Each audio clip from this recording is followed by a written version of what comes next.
عبداللہ بن عمر رضی اللہ عنہ نے بیان کیا کہ مسجد قباء میں لوگ صبح کی نماز پڑھ رہے تھے کہ ایک آنے والے نے ان کے پاس پہنچ کر کہا کہ رسول اللہ صلی اللہ علیہ وسلم پر رات قرآن کی آیت نازل ہوئی ہے اور آپ صلی اللہ علیہ وسلم کو حکم دیا گیا ہے کہ نماز میں کعبے کی طرف منہ کر لیں، پس تم بھی اس طرف رخ کر لو۔ ان لوگوں کے چہرے شام یعنی بیت المقدس کی طرف تھے، پھر وہ لوگ کعبے کی طرف مڑ گئے۔ صحیح بخاری حدیث نمبر 7251۔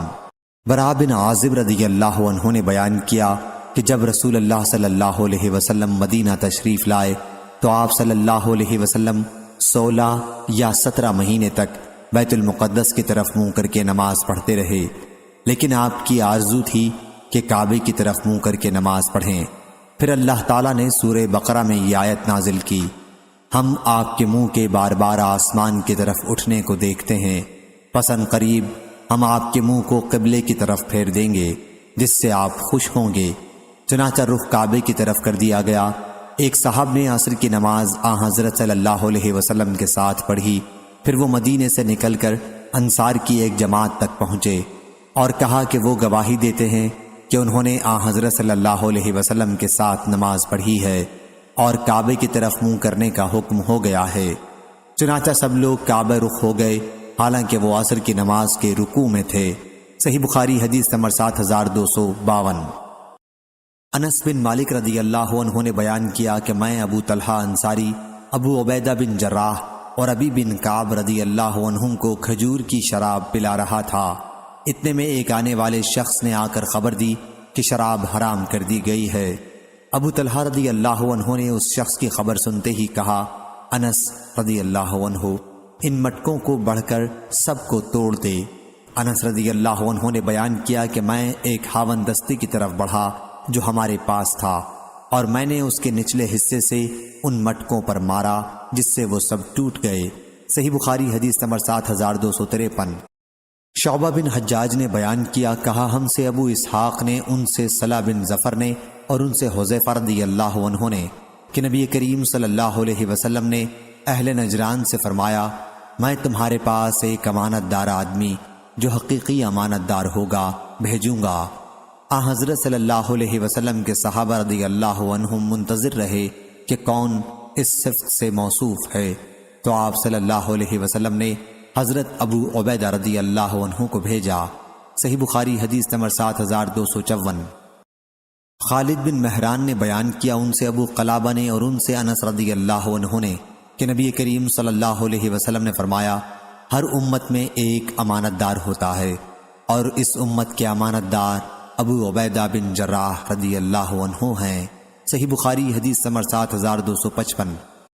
حضرت عمر رضی اللہ عنہ نے بیان کیا کہ قبیلہ انصار کے ایک صاحب تھے، اوس بن خولا نام۔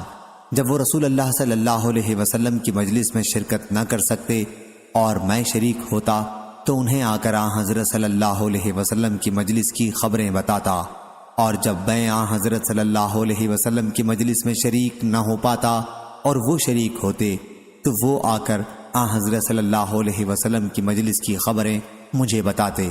صحیح بخاری حدیث نمبر 7256۔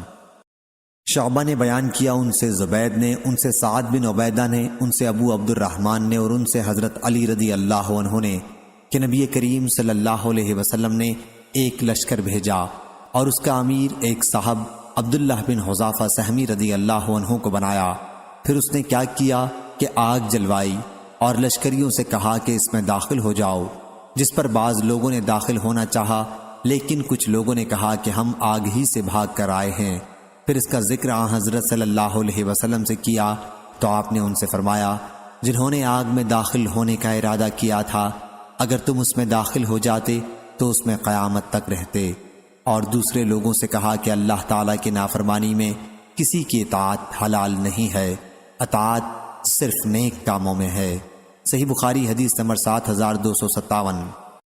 یعقوب بن ابراہیم نے بیان کیا، ان سے ان کے والد نے بیان کیا، ان سے صالح نے، ان سے ابن شہاب نے، انہیں عبید اللہ بن عبداللہ نے خبر دی، اور انہیں ابو ہریرہ اور زید بن خالد رضی اللہ عنہ نے خبر دی کہ دو شخص رسول اللہ صلی اللہ علیہ وسلم کے پاس اپنا جھگڑا لائے۔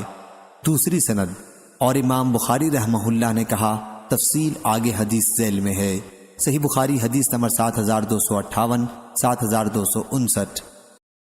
ابو ہریرہ رضی اللہ عنہ نے بیان کیا کہ ہم رسول اللہ صلی اللہ علیہ وسلم کے پاس موجود تھے کہ دیہاتیوں میں سے ایک صاحب کھڑے ہوئے اور کہا کہ یا رسول اللہ صلی اللہ علیہ وسلم، کتاب اللہ کے مطابق میرا فیصلہ فرما دیجئے۔ اس کے بعد ان کا مقابل فریق کھڑا ہوا اور کہا انہوں نے صحیح کہا یا رسول اللہ صلی اللہ علیہ وسلم، ہمارا فیصلہ کتاب اللہ کے مطابق کر دیجئے اور مجھے کہنے کی اجازت دیجئے۔ حضرت صلی اللہ علیہ وسلم نے فرمایا کہ کہو۔ انہوں نے کہا کہ میرا لڑکا ان کے یہاں مزدوری کیا کرتا تھا، اسیف بمانی اجیر مزدور ہے۔ پھر اس نے ان کی عورت سے زنا کر لیا تو لوگوں نے مجھے بتایا کہ میرے بیٹے پر رجم کی سزا ہوگی، لیکن میں نے اس کی طرف سے 100 بکریوں اور 1 باندی کا فدیہ دیا اور لڑکے کو چھڑا لیا۔ پھر میں نے اہل علم سے پوچھا تو انہوں نے بتایا کہ اس کی بیوی پر رجم کی سزا لاگو ہوگی اور میرے لڑکے کو 100 کوڑے اور 1 سال کے لیے جلا وطنی کی۔ حضرت صلی اللہ علیہ وسلم نے فرمایا کہ اس ذات کی قسم جس کے ہاتھ میں میری جان ہے، میں تمہارے درمیان کتاب اللہ کے مطابق فیصلہ کروں گا۔ باندی اور بکریاں تو اسے واپس کر دو، اور تمہارے لڑکے پر 100 کوڑے اور 1 سال جلا وطنی کی سزا ہے۔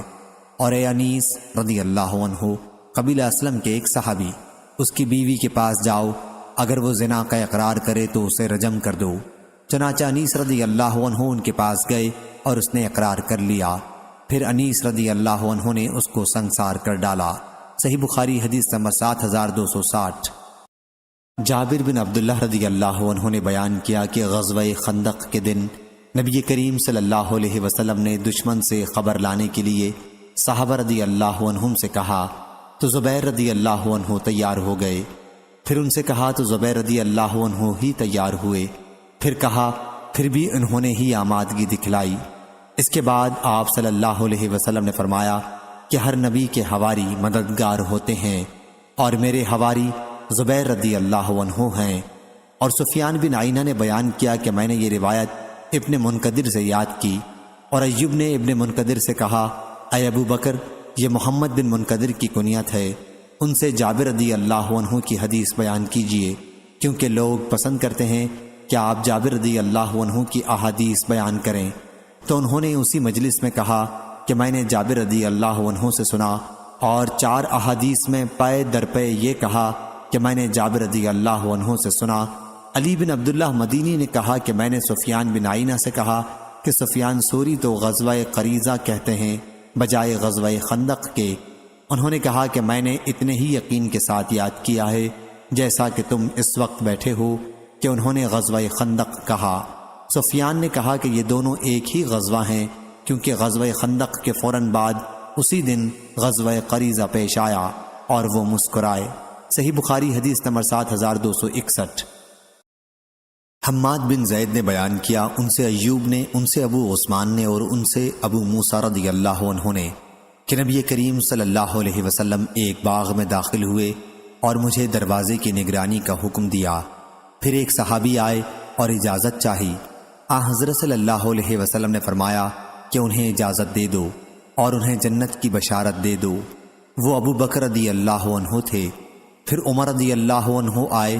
حضرت صلی اللہ علیہ وسلم نے فرمایا کہ انہیں اجازت دے دو اور انہیں جنت کی بشارت دے دو۔ پھر عثمان رضی اللہ عنہ آئے۔ حضرت صلی اللہ علیہ وسلم نے فرمایا کہ انہیں بھی اجازت دے دو اور جنت کی بشارت دے دو۔ صحیح بخاری حدیث نمبر 7262۔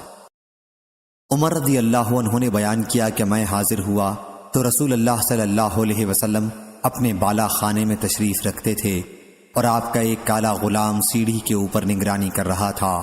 میں نے اس سے کہا کہ کہو کہ عمر بن خطاب رضی اللہ عنہ کھڑا ہے اور اجازت چاہتا ہے۔ صحیح بخاری حدیث نمبر 7263۔ عبداللہ بن عباس رضی اللہ عنہ نے خبر دی کہ رسول اللہ صلی اللہ علیہ وسلم نے کسریٰ پرویز شاہ ایران کو خط بھیجا، اور قاصد عبداللہ بن حذافہ رضی اللہ عنہ کو حکم دیا کہ خط بحرین کے گورنر منذر بن ساوی کے حوالے کریں، وہ اسے کسریٰ تک پہنچائے گا۔ جب کسریٰ نے وہ خط پڑھا تو اسے پھاڑ دیا۔ مجھے یاد ہے کہ سعید بن مسیب نے بیان کیا کہ حضرت صلی اللہ علیہ وسلم نے اسے بد دعا دی کہ اللہ انہیں بھی ٹکڑے ٹکڑے کر دے۔ صحیح بخاری حدیث نمبر 7264۔ یحییٰ قطان نے بیان کیا، ان سے یزید بن ابی عبید نے، ان سے سلمہ بن اکوع رضی اللہ عنہ نے کہ رسول اللہ صلی اللہ علیہ وسلم نے قبیلہ اسلم کے ایک صاحب ہند بن اسما سے فرمایا کہ اپنی قوم میں یا لوگوں میں اعلان کر دو عاشورے کے دن کہ جس نے کھا لیا ہو وہ اپنا بقیہ دن بن کھائے پورا کرے، اور جس نے نہ کھایا ہو وہ روزہ رکھے۔ صحیح بخاری حدیث نمبر 7265۔ 1266 بیان کیا کہ ابن عباس رضی اللہ عنہ مجھے خاص اپنے تخت پر بٹھا لیتے تھے۔ انہوں نے ایک بار بیان کیا کہ قبیلہ عبد القیس کا وفد آیا۔ جب وہ لوگ نبی کریم صلی اللہ علیہ وسلم کی خدمت میں پہنچے، حضرت صلی اللہ علیہ وسلم نے پوچھا کس قوم کا وفد ہے؟ انہوں نے کہا کہ ربیعہ قبیلے کا۔ عبد القیس اسی قبیلے کی ایک شاخ ہے۔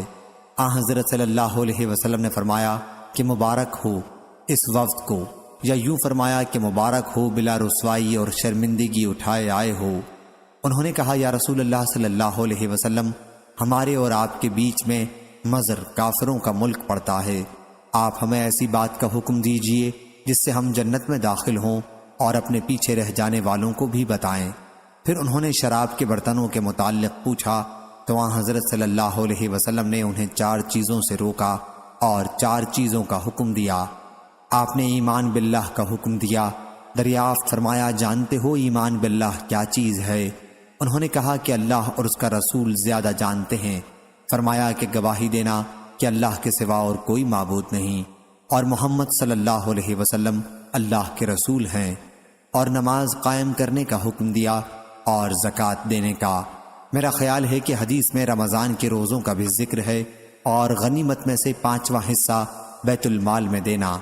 اور آپ نے انہیں دبا، حنتم، مصفت اور نقیل کے برتن جن میں عرب لوگ شراب رکھتے اور بناتے تھے کے استعمال سے منع کیا، اور بعض اوقات مقیر کہا۔ فرمایا کہ انہیں یاد رکھو اور انہیں پہنچا دو جو نہیں آ سکے ہیں۔ صحیح بخاری حدیث نمبر 7266۔ توبہ بن کیسان عنبری نے بیان کیا کہ مجھ سے شعبی نے کہا کہ تم نے دیکھا امام حسن بصری نبی کریم صلی اللہ علیہ وسلم سے کتنی حدیث مرسلن روایت کرتے ہیں۔ میں ابن عمر رضی اللہ عنہ کی خدمت میں تقریباً 2.5 سال رہا، لیکن میں نے ان کو حضرت صلی اللہ علیہ وسلم سے اس حدیث کے سوا اور کوئی حدیث بیان کرتے نہیں سنا۔ انہوں نے بیان کیا کہ نبی کریم صلی اللہ علیہ وسلم کے صحابہ رضی اللہ عنہم میں سے کئی اصحاب، جن میں سعد رضی اللہ عنہ بھی تھے، دسترخوان پر بیٹھے ہوئے تھے۔ لوگوں نے گوشت کھانے کے لیے ہاتھ بڑھایا تو ازواج مطہرات میں سے ایک زوجہ مطہرہ ام المومنین میمونہ رضی اللہ عنہا نے آگاہ کیا کہ یہ سانڈے کا گوشت ہے۔ سب لوگ کھانے سے رک گئے۔ حضرت صلی اللہ علیہ وسلم نے فرمایا کہ کھاؤ۔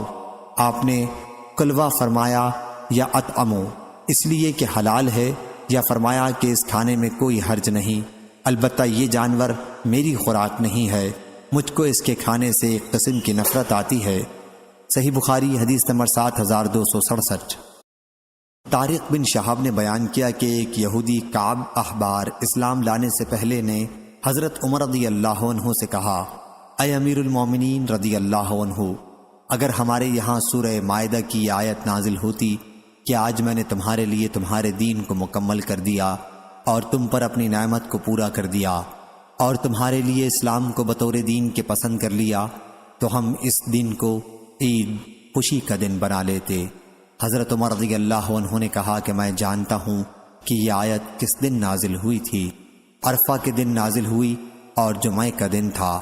امام بخاری رحمہ اللہ نے کہا یہ روایت سفیان نے مسعر سے سنی، مسعر نے قیس سے سنا اور قیس نے طارق سے۔ صحیح بخاری حدیث نمبر 7268۔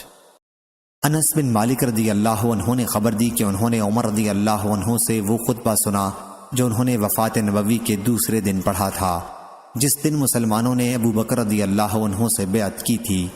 حضرت عمر رضی اللہ عنہ رسول اللہ صلی اللہ علیہ وسلم کے منبر پر چڑھے اور ابو بکر رضی اللہ عنہ سے پہلے خطبہ پڑھا، پھر کہا، اما بعد، اللہ تعالیٰ نے اپنے رسول کے لیے وہ چیز آخرت پسند کی جو اس کے پاس تھی، اس کے بجائے جو تمہارے پاس تھی، یعنی دنیا۔ اور یہ کتاب اللہ موجود ہے جس کے ذریعے اللہ تعالیٰ نے تمہارے رسول کو دین اور سیدھا راستہ بتلایا، پس اسے تم تھامے رہو تو ہدایت یاب رہو گے، یعنی اس راستے پر رہو گے جو اللہ نے اپنے پیغمبر صلی اللہ علیہ وسلم کو بتلایا تھا۔ صحیح بخاری حدیث نمبر 7269۔ ابن عباس رضی اللہ عنہ نے بیان کیا کہ نبی کریم صلی اللہ علیہ وسلم نے مجھے اپنے سینے سے لگایا اور فرمایا، اے اللہ اسے قرآن کا علم سکھا۔ صحیح بخاری حدیث نمبر 7270۔ معتمر بن سلیمان نے بیان کیا، کہا کہ میں نے عوف اعرابی سے سنا، ان سے ابو منہال نے بیان کیا، انہوں نے ابو برزہ رضی اللہ عنہ سے سنا، انہوں نے کہا کہ اللہ تعالیٰ نے تمہیں اسلام اور محمد صلی اللہ علیہ وسلم کے ذریعے غنی کر دیا ہے یا بلند درجہ کر دیا ہے۔ صحیح بخاری حدیث نمبر 7271۔ امام مالک نے بیان کیا، ان سے عبداللہ بن دینار نے کہ عبداللہ بن عمر رضی اللہ عنہ نے عبد الملک بن مروان کو خط لکھا کہ وہ اس کی بیعت قبول کرتے ہیں، اور یہ لکھا کہ میں تیرا حکم سنوں گا اور مانوں گا بشرطے کہ اللہ کی شریعت اور اس کے رسول صلی اللہ علیہ وسلم کی سنت کے موافق ہو، جہاں تک مجھ سے ممکن ہوگا۔ صحیح بخاری حدیث نمبر 7272۔ ابراہیم بن سعد نے بیان کیا، ان سے ابن شہاب نے، ان سے سعید بن مسیب نے، اور ان سے ابو ہریرہ رضی اللہ عنہ نے کہ نبی کریم صلی اللہ علیہ وسلم نے فرمایا، مجھے جوامع الکلم مختصر الفاظ میں بہت سے معانی کو سمو دینا کے ساتھ بھیجا گیا ہے، اور میری مدد رعب کے ذریعے کی گئی، اور میں سویا ہوا تھا کہ میں نے خواب میں دیکھا کہ میرے پاس زمین کے خزانوں کی کنجیاں رکھ دی گئیں۔ ابو ہریرہ رضی اللہ عنہ نے کہا کہ حضرت صلی اللہ علیہ وسلم تو چلے گئے اور تم مزے کر رہے ہو، یا اسی جیسا کوئی کلمہ کہا۔ صحیح بخاری حدیث نمبر 7273۔ لیث بن سعد نے بیان کیا، ان سے سعید بن ابی سعید نے، ان سے ان کے والد نے، اور ان سے ابو ہریرہ رضی اللہ عنہ نے کہ نبی کریم صلی اللہ علیہ وسلم نے فرمایا، انبیاء میں سے کوئی نبی ایسا نہیں جن کو کچھ نشانیاں یعنی معجزات نہ دیے گئے ہوں جن کے مطابق ان پر ایمان لایا گیا، یا آپ صلی اللہ علیہ وسلم نے فرمایا کہ انسان ایمان لائے، اور مجھے جو بڑا معجزہ دیا گیا وہ قرآن مجید ہے جو اللہ نے میری طرف بھیجا، بس میں امید کرتا ہوں کہ قیامت کے دن شمار میں تمام انبیاء سے زیادہ پیروی کرنے والے میرے ہوں گے۔ صحیح بخاری حدیث نمبر 7274۔ عمر بن عباس نے بیان کیا، کہا ہم سے عبد الرحمن بن مہدی نے، کہا ہم سے سفیان ثوری نے، ان سے واصل نے، ان سے ابو وائل نے بیان کیا کہ اس مسجد خانہ کعبہ میں شیبہ بن عثمان جہمی جو کعبے کے کلید بردار تھے کے پاس بیٹھا، تو انہوں نے کہا کہ جہاں تم بیٹھے ہو وہیں عمر رضی اللہ عنہ بھی میرے پاس بیٹھے تھے، اور انہوں نے کہا تھا کہ میرا ارادہ ہے کہ کعبے میں کسی طرح کا سونا چاندی نہ چھوڑوں اور سب مسلمانوں میں تقسیم کر دوں جو نظر اللہ کعبے میں جمع ہے۔ میں نے کہا کہ آپ ایسا نہیں کر سکتے۔ کہا کیوں؟ میں نے کہا کہ آپ کے دونوں ساتھیوں رسول اللہ صلی اللہ علیہ وسلم اور ابو بکر رضی اللہ عنہ نے ایسا نہیں کیا تھا۔ اس پر انہوں نے کہا کہ وہ دونوں بزرگ ایسے ہی تھے جن کی اقتداء کرنی ہی چاہیے۔ صحیح بخاری حدیث نمبر 7275۔ سفیان بن عینہ نے بیان کیا، کہا کہ میں نے عامش سے پوچھا تو انہوں نے زید بن وہب سے بیان کیا کہ میں نے حذیفہ بن یمان رضی اللہ عنہ سے سنا، انہوں نے بیان کیا کہ نبی کریم صلی اللہ علیہ وسلم نے فرمایا کہ امانت داری آسمان سے بعض لوگوں کے دلوں کی جڑوں میں اتری، یعنی ان کی فطرت میں داخل ہے، اور قرآن مجید نازل ہوا تو انہوں نے قرآن مجید کا مطلب سمجھا اور سنت کا علم حاصل کیا، تو قرآن و حدیث دونوں سے اس ایمانداری کو جو فطرتی تھی پوری قوت مل گئی۔ صحیح بخاری حدیث نمبر 7276۔ عبداللہ بن مسعود رضی اللہ عنہ نے کہا، سب سے اچھی بات کتاب اللہ ہے، اور سب سے اچھا طریقہ محمد صلی اللہ علیہ وسلم کا طریقہ ہے، اور سب سے بری نئی بات بدعت پیدا کرنا ہے دین میں، اور بلا شبہ جس کا تم سے وعدہ کیا جاتا ہے وہ آ کر رہے گی، اور تم پروردگار سے بچ کر کہیں نہیں جا سکتے۔ صحیح بخاری حدیث نمبر 7277۔ ابو ہریرہ رضی اللہ عنہ اور زید بن خالد رضی اللہ عنہ نے بیان کیا کہ ہم نبی کریم صلی اللہ علیہ وسلم کی خدمت میں موجود تھے۔ آپ صلی اللہ علیہ وسلم نے فرمایا، یقیناً میں تمہارے درمیان کتاب اللہ سے فیصلہ کروں گا، صحیح بخاری حدیث نمبر 7278 7279۔ فلیح بن سلیمان نے بیان کیا، ان سے ہلال بن علی نے بیان کیا، ان سے عطا بن یسار نے اور ان سے ابو ہریرہ رضی اللہ عنہ نے کہ رسول اللہ صلی اللہ علیہ وسلم نے فرمایا، میری ساری امت جنت میں جائے گی سوائے ان کے جنہوں نے انکار کیا۔ صحابہ رضی اللہ عنہم نے عرض کیا، یا رسول اللہ صلی اللہ علیہ وسلم انکار کون کرے گا؟ فرمایا کہ جو میری اطاعت کرے گا وہ جنت میں داخل ہوگا، اور جو میری نافرمانی کرے گا اس نے انکار کیا۔ صحیح بخاری حدیث نمبر 7280۔ جابر بن عبداللہ رضی اللہ عنہ نے بیان کیا کہ فرشتے نبی کریم صلی اللہ علیہ وسلم کے پاس آئے، جبرائیل و میکائیل، اور آپ صلی اللہ علیہ وسلم سوئے ہوئے تھے۔ ایک نے کہا کہ یہ سوئے ہوئے ہیں، دوسرے نے کہا کہ ان کی آنکھیں سو رہی ہیں لیکن ان کا دل بیدار ہے۔ انہوں نے کہا کہ تمہارے ان صاحب حضرت صلی اللہ علیہ وسلم کی ایک مثال ہے، پس ان کی مثال بیان کرو۔ تو ان میں سے ایک نے کہا کہ یہ سو رہے ہیں، دوسرے نے کہا کہ آنکھ سو رہی ہے اور دل بیدار ہے۔ انہوں نے کہا کہ ان کی مثال اس شخص جیسی ہے جس نے ایک گھر بنایا اور وہاں کھانے کی دعوت کی اور بلانے والے کو بھیجا، پس جس نے بلانے والے کی دعوت قبول کر لی وہ گھر میں داخل ہو گیا اور دسترخوان سے کھایا، اور جس نے بلانے والے کی دعوت قبول نہیں کی وہ گھر میں داخل نہیں ہوا اور دسترخوان سے کھانا نہیں کھایا۔ پھر انہوں نے کہا کہ اس کی ان کے لیے تفسیر کر دو تاکہ یہ سمجھ جائیں۔ بعض نے کہا کہ یہ تو سوئے ہوئے ہیں، لیکن بعض نے کہا کہ آنکھیں گو سو رہی ہیں لیکن دل بیدار ہے۔ پھر انہوں نے کہا کہ گھر تو جنت ہے اور بلانے والے محمد صلی اللہ علیہ وسلم ہیں، پس جو ان کی اطاعت کرے گا وہ اللہ کی اطاعت کرے گا، اور جو ان کی نافرمانی کرے گا وہ اللہ کی نافرمانی کرے گا، اور محمد صلی اللہ علیہ وسلم اچھے اور برے لوگوں کے درمیان فرق کرنے والے ہیں۔ محمد بن عبادہ کے ساتھ اس حدیث کو قتیبہ بن سعید نے بھی لیث سے روایت کیا۔ انہوں نے خالد بن یزید مصری سے، انہوں نے سعید بن ابی ہلال سے، انہوں نے جابر رضی اللہ عنہ سے کیا حضرت صلی اللہ علیہ وسلم ہم پر بیدار ہوئے، پھر یہی حدیث نقل کی۔ اسے ترمذی نے وصل کیا۔ صحیح بخاری حدیث نمبر 7281۔ حذیفہ رضی اللہ عنہ نے کہا کہ آئے قرآن و حدیث پڑھنے والو، تم اگر قرآن و حدیث پر نہ جمو گے، ادھر ادھر دائیں بائیں راستہ لوگے تو بھی گمراہ ہوگے، بہت ہی بڑے گمراہ۔ صحیح بخاری حدیث نمبر 7282۔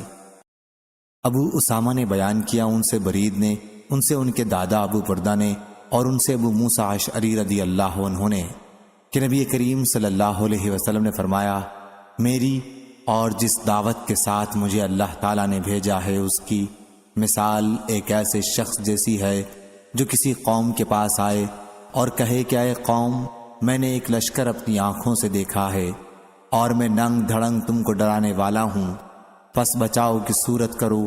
تو اس قوم کے ایک گروہ نے بات مان لی اور رات کے شروع ہی میں نکل بھاگے اور حفاظت کی جگہ چلے گئے، اس لیے نجات پا گئے۔ لیکن ان کی دوسری جماعت نے جھٹلایا اور اپنی جگہ ہی پر موجود رہے۔ پھر صبح سویرے ہی دشمن کے لشکر نے انہیں آ لیا اور انہیں مارا اور ان کو برباد کر دیا۔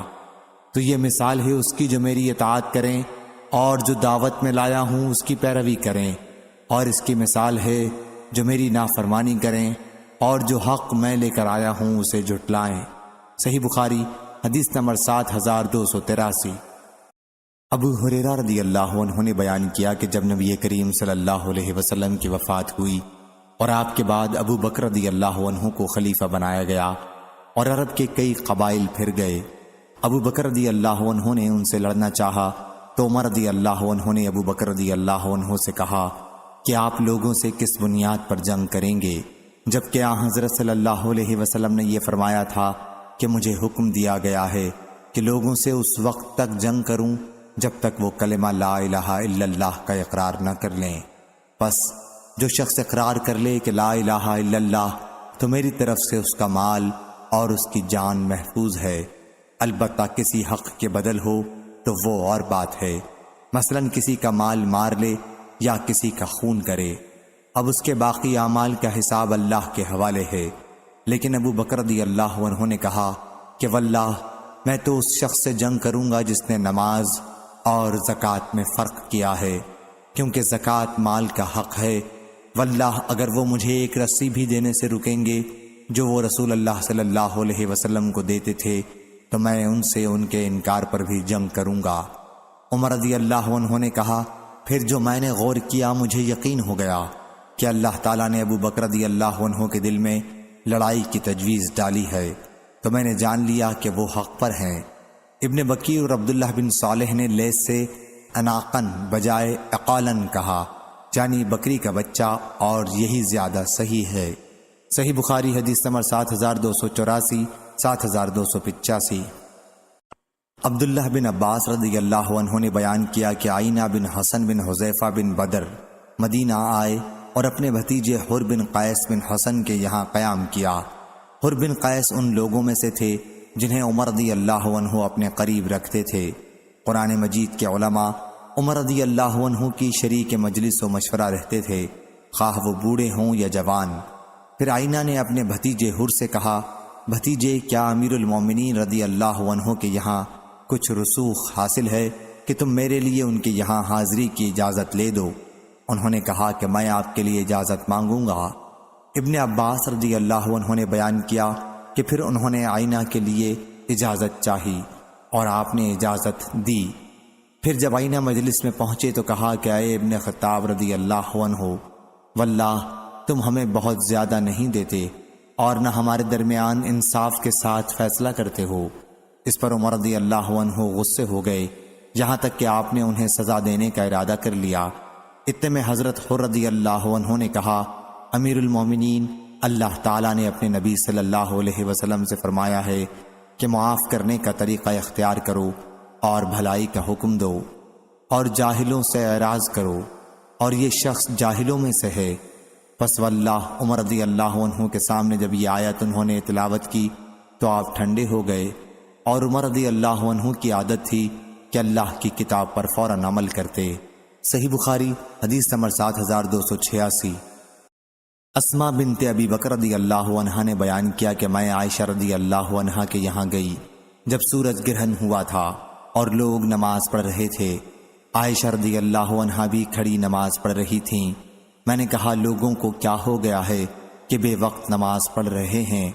تو انہوں نے ہاتھ سے آسمان کی طرف اشارہ کیا اور کہا سبحان اللہ۔ میں نے کہا کوئی نشانی ہے؟ انہوں نے سر سے اشارہ کیا کہ ہاں۔ پھر جب رسول اللہ صلی اللہ علیہ وسلم نماز سے فارغ ہوئے تو آپ صلی اللہ علیہ وسلم نے اللہ کی حمد و ثنا کے بعد فرمایا، کوئی چیز ایسی نہیں لیکن میں نے آج اس جگہ سے اسے دیکھ لیا، یہاں تک کہ جنت و دوزخ بھی، اور مجھے وحی کی گئی ہے کہ تم لوگ قبروں میں بھی آزمائے جاؤ گے دجال کے فتنے کے قریب قریب۔ پس مومن یا مسلم مجھے یقین نہیں کہ اسماء رضی اللہ عنہا نے ان میں سے کون سا لفظ کہا تھا، تو وہ قبر میں فرشتوں کے سوال پر کہے گا، محمد صلی اللہ علیہ وسلم ہمارے پاس روشن نشانات لے کر آئے اور ہم نے ان کی دعوت قبول کی اور ایمان لائے۔ اس سے کہا جائے گا کہ آرام سے سو رہو، ہمیں معلوم تھا کہ تم مومن ہو، اور منافق یا شک میں مبتلا مجھے یقین نہیں کہ ان میں سے کون سا لفظ اسماء رضی اللہ عنہا نے کہا تھا، تو وہ کہے گا حضرت صلی اللہ علیہ وسلم کے متعلق سوال پر کہ مجھے معلوم نہیں، میں نے لوگوں کو جو کہتے سنا وہی میں نے بھی بک دیا۔ صحیح بخاری حدیث نمبر 7287۔ امام مالک نے بیان کیا، ان سے ابو زناد نے، ان سے اعرج نے، ان سے ابو ہریرہ رضی اللہ عنہ نے کہ نبی کریم صلی اللہ علیہ وسلم نے فرمایا، جب تک میں تم سے یکسو رہوں تم بھی مجھے چھوڑ دو اور سوالات وغیرہ نہ کرو، کیونکہ تم سے پہلے کی امتیں اپنے غیر ضروری سوال اور انبیاء کے سامنے اختلاف کی وجہ سے تباہ ہو گئیں۔ پس جب میں تمہیں کسی چیز سے روکوں تو تم بھی اس سے پرہیز کرو، اور جب میں تمہیں کسی بات کا حکم دوں تو بجا لاؤ جس حد تک تم میں طاقت ہو۔ صحیح بخاری حدیث نمبر 7288۔ عقیل بن خالد نے بیان کیا، ان سے ابن شہاب نے، ان سے عامر بن سعد بن ابی وقاص نے، ان سے ان کے والد نے کہ نبی کریم صلی اللہ علیہ وسلم نے فرمایا، سب سے بڑا مجرم وہ مسلمان ہے جس نے کسی ایسی چیز کے متعلق پوچھا جو حرام نہیں تھی اور اس کے سوال کی وجہ سے وہ حرام کر دی گئی۔ صحیح بخاری حدیث نمبر 7289۔ موسیٰ بن عقبہ نے بیان کیا، کہا میں نے ابو نضر سے سنا، انہوں نے بصر بن سعید سے بیان کیا، ان سے زید بن ثابت رضی اللہ عنہ نے کہ نبی کریم صلی اللہ علیہ وسلم نے مسجد نبوی میں چٹائی سے گھیر کر ایک حجرہ بنا لیا اور رمضان کی راتوں میں اس کے اندر نماز پڑھنے لگے۔ پھر اور لوگ بھی جمع ہو گئے تو ایک رات حضرت صلی اللہ علیہ وسلم کی آواز نہیں آئی۔ لوگوں نے سمجھا کہ حضرت صلی اللہ علیہ وسلم سو گئے ہیں، اس لیے ان میں سے بعض کھنکھارنے لگے تاکہ آپ باہر تشریف لائیں۔ پھر حضرت صلی اللہ علیہ وسلم نے فرمایا کہ میں تم لوگوں کے کام سے واقف ہوں، یہاں تک کہ مجھے ڈر ہوا کہ کہیں تم پر یہ نماز تراویح فرض نہ کر دی جائے، اور اگر فرض کر دی جائے تو تم اسے قائم نہیں رکھ سکو گے۔ پس اے لوگو، اپنے گھروں میں یہ نماز پڑھو، کیونکہ فرض نماز کے سوا انسان کی سب سے افضل نماز اس کے گھر میں ہے۔ صحیح بخاری حدیث نمبر 7290۔ ابو موسیٰ اشعری رضی اللہ عنہ نے بیان کیا کہ رسول اللہ صلی اللہ علیہ وسلم سے کچھ چیزوں کے متعلق پوچھا گیا جنہیں آپ نے ناپسند کیا۔ جب لوگوں نے بہت زیادہ پوچھنا شروع کر دیا تو آپ ناراض ہوئے اور فرمایا پوچھو۔ اس پر ایک صحابی کھڑا ہوا اور پوچھا، یا رسول اللہ صلی اللہ علیہ وسلم، میرے والد کون ہیں؟ حضرت صلی اللہ علیہ وسلم نے فرمایا کہ تمہارے والد حذافہ ہے۔ پھر دوسرا صحابی کھڑا ہوا اور پوچھا، میرے والد کون ہیں؟ فرمایا کہ تمہارے والد شیبہ کے مولا سالم ہیں۔ پھر جب عمر رضی اللہ عنہ نے حضرت صلی اللہ علیہ وسلم کے چہرے پر غصے کے آثار محسوس کیے تو عرض کیا، ہم اللہ عز و جل کی بارگاہ میں آپ کو غصہ دلانے سے توبہ کرتے ہیں۔ صحیح بخاری حدیث نمبر 7291۔ مغیرہ رضی اللہ عنہ کے کاتب وراد نے بیان کیا کہ معاویہ رضی اللہ عنہ نے مغیرہ رضی اللہ عنہ کو لکھا کہ جو تم نے رسول اللہ صلی اللہ علیہ وسلم سے سنا ہے وہ مجھے لکھیے۔ تو انہوں نے انہیں لکھا کہ نبی کریم صلی اللہ علیہ وسلم ہر نماز کے بعد کہتے تھے، تنہا اللہ کے سوا کوئی معبود نہیں، اس کا کوئی شریک نہیں، ملک اسی کا ہے اور تمام تعریف اسی کے لیے ہے اور وہ ہر چیز پر قادر ہے۔ اے اللہ، جو تو عطا کرے اسے کوئی روکنے والا نہیں، اور جسے تو روکے اسے کوئی دینے والا نہیں، اور کسی نصیبہ ور کا نصیبہ تیرے مقابلے میں اسے نفع نہیں پہنچا سکے گا۔ اور انہیں یہ بھی لکھا کہ حضرت صلی اللہ علیہ وسلم بے فائدہ بہت سوال کرنے سے منع کرتے تھے اور مال ضائع کرنے سے اور آپ ماؤں کی نافرمانی کرنے سے منع کرتے تھے، اور لڑکیوں کو زندہ درگور کرنے سے اور اپنا حق محفوظ رکھنے اور دوسروں کا حق نہ دینے سے اور بے ضرورت مانگنے سے منع فرماتے تھے۔ صحیح بخاری حدیث نمبر 7292۔ حماد بن زید نے بیان کیا، ان سے ثابت نے اور ان سے انس رضی اللہ عنہ نے بیان کیا کہ ہم عمر رضی اللہ عنہ کے پاس تھے تو آپ نے فرمایا کہ ہمیں تکلف اختیار کرنے سے منع کیا گیا ہے۔ صحیح بخاری حدیث نمبر 7293۔ انس بن مالک رضی اللہ عنہ نے خبر دی کہ نبی کریم صلی اللہ علیہ وسلم سورج ڈھلنے کے بعد باہر تشریف لائے اور ظہر کی نماز پڑھی۔ پھر سلام پھیرنے کے بعد آپ منبر پر کھڑے ہوئے اور قیامت کا ذکر کیا، اور آپ نے ذکر کیا کہ اس سے پہلے بڑے بڑے واقعات ہوں گے۔ پھر آپ نے فرمایا کہ تم میں سے جو شخص کسی چیز کے متعلق سوال کرنا چاہے تو سوال کرے، آج مجھ سے جو بھی سوال کرو گے میں اس کا جواب دوں گا جب تک میں اپنی اس جگہ پر ہوں۔ انس رضی اللہ عنہ نے بیان کیا کہ اس پر لوگ بہت زیادہ رونے لگے، اور حضرت صلی اللہ علیہ وسلم بار بار وہی فرماتے تھے کہ مجھ سے پوچھو۔ انہوں نے بیان کیا کہ پھر ایک صحابی رضی اللہ عنہ کھڑا ہوا اور پوچھا، میری جگہ کہاں ہے، جنت میں یا جہنم میں؟ یا رسول اللہ صلی اللہ علیہ وسلم؟ حضرت صلی اللہ علیہ وسلم نے بیان کیا کہ جہنم میں۔ پھر عبداللہ بن حذافہ رضی اللہ عنہ کھڑے ہوئے اور کہا، میرے والد کون ہیں یا رسول اللہ صلی اللہ علیہ وسلم؟ فرمایا کہ تمہارے والد حذافہ ہیں۔ بیان کیا کہ پھر آپ مسلسل کہتے رہے کہ مجھ سے پوچھو، مجھ سے پوچھو۔ آخر عمر رضی اللہ عنہ نے اپنے گھٹنوں کے بل بیٹھ کر کہا، ہم اللہ سے رب کی حیثیت سے، اسلام سے دین کی حیثیت سے، محمد صلی اللہ علیہ وسلم سے رسول کی حیثیت سے راضی و خوش ہیں۔ عمر رضی اللہ عنہ نے یہ کلمات کہے تو آن حضرت صلی اللہ علیہ وسلم خاموش ہو گئے۔ پھر آپ نے فرمایا، اس ذات کی قسم جس کے ہاتھ میں میری جان ہے، ابھی مجھ پر جنت اور دوزخ اس دیوار کی چوڑائی میں میرے سامنے کی گئی تھی، یعنی ان کی تصویریں، جب میں نماز پڑھ رہا تھا۔ آج کی طرح میں نے خیر و شر کبھی نہیں دیکھا۔ صحیح بخاری حدیث نمبر 7294۔ انس بن مالک رضی اللہ عنہ نے بیان کیا کہ ایک صاحب نے کہا، یا نبی اللہ صلی اللہ علیہ وسلم، میرے والد کون ہیں؟ حضرت صلی اللہ علیہ وسلم نے فرمایا کہ تمہارے والد فلاں ہیں، اور یہ آیت نازل ہوئی، اے لوگو ایسی چیزیں نہ پوچھو۔ صحیح بخاری حدیث نمبر 7295۔ عبداللہ بن عبد الرحمن نے بیان کیا، انہوں نے انس بن مالک رضی اللہ عنہ سے سنا کہ رسول اللہ صلی اللہ علیہ وسلم نے فرمایا، انسان برابر سوال کرتا رہے گا یہاں تک کہ سوال کرے گا کہ یہ تو اللہ ہے، ہر چیز کا پیدا کرنے والا، لیکن اللہ کو کس نے پیدا کیا؟ صحیح بخاری حدیث نمبر 7296۔ ابن مسعود رضی اللہ عنہ نے بیان کیا کہ میں نبی کریم صلی اللہ علیہ وسلم کے ساتھ مدینے کے ایک کھیت میں تھا۔ حضرت صلی اللہ علیہ وسلم کھجور کی ایک شاخ پر ٹیک لگائے ہوئے تھے۔ کچھ یہودی ادھر سے گزرے تو ان میں سے بعض نے کہا کہ ان سے روح کے بارے میں پوچھو، لیکن دوسروں نے کہا کہ ان سے نہ پوچھو، کہیں ایسی بات نہ سنا دیں جو تمہیں ناپسند ہے۔ آخر آپ صلی اللہ علیہ وسلم کے پاس وہ لوگ آئے اور کہا، ابو القاسم صلی اللہ علیہ وسلم، روح کے بارے میں ہمیں بتائیے۔ پھر حضرت صلی اللہ علیہ وسلم تھوڑی دیر کھڑے دیکھتے رہے۔ میں سمجھ گیا کہ آپ پر وحی نازل ہو رہی ہے۔ میں تھوڑی دور ہٹ گیا یہاں تک کہ وحی کا نزول پورا ہو گیا۔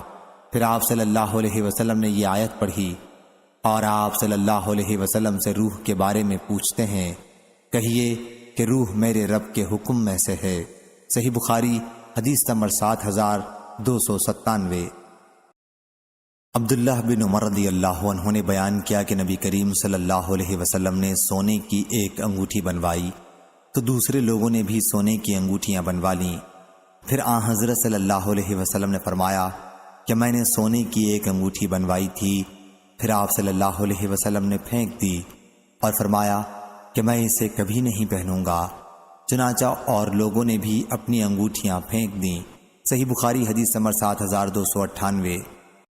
ابو ہریرہ رضی اللہ عنہ نے بیان کیا کہ نبی کریم صلی اللہ علیہ وسلم نے فرمایا، تم صوم وصال، افطار و سحر کے بغیر کئی دن کے روزے نہ رکھا کرو۔ صحابہ رضی اللہ عنہم نے کہا کہ حضرت صلی اللہ علیہ وسلم تو صوم وصال رکھتے ہیں۔